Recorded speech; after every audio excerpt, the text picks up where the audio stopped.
Hi, thanks for showing up today and taking a walk with me through the Carpenter shop. I want to read you a verse that you're familiar with. It's 2 Chronicles 7:14. If my people who are called by my name will humble themselves and pray and seek my face and turn from their wicked ways, then I will hear from heaven and forgive their sins and heal their land. That shows up all the time, usually around National Day of Prayer, which happens in the spring or May of every year. That happens sometimes in some type of a God and country celebration, something patriotic. And people will simply say that this is a promise from God for America. Of course, it could be a promise from God for any nation.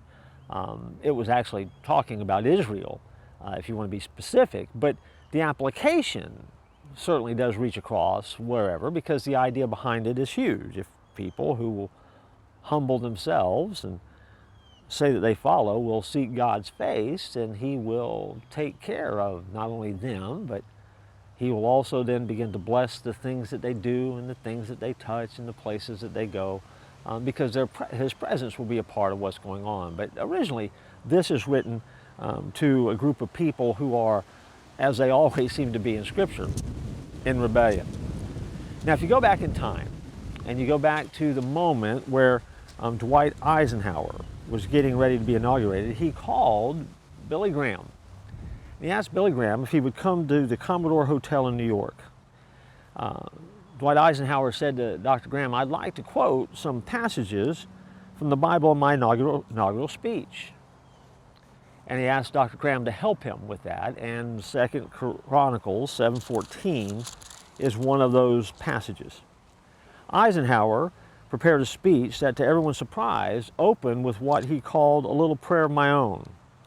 And after his prayer, Ike's speech spoke repeatedly of spiritual things. In the swift rush of great events, he said, we find ourselves groping to know the full meaning of these times in which we live. In our quest for understanding, we beseech God's guidance. And he was sworn into office with his hand resting on two Bibles, both of the Bibles, just so you know, open to 2 Chronicles 7:14.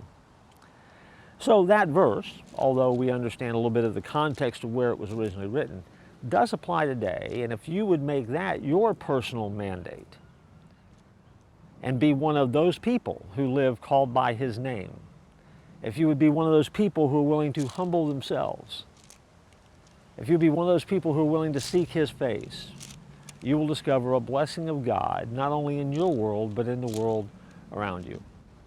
Sometimes we just need to be reminded of that we are people who change the world because we change the world one life at a time, and we change the world around us each and every day. And so think about that as you wander through life today, and I look forward to joining you next time here in the Carpenter Shop.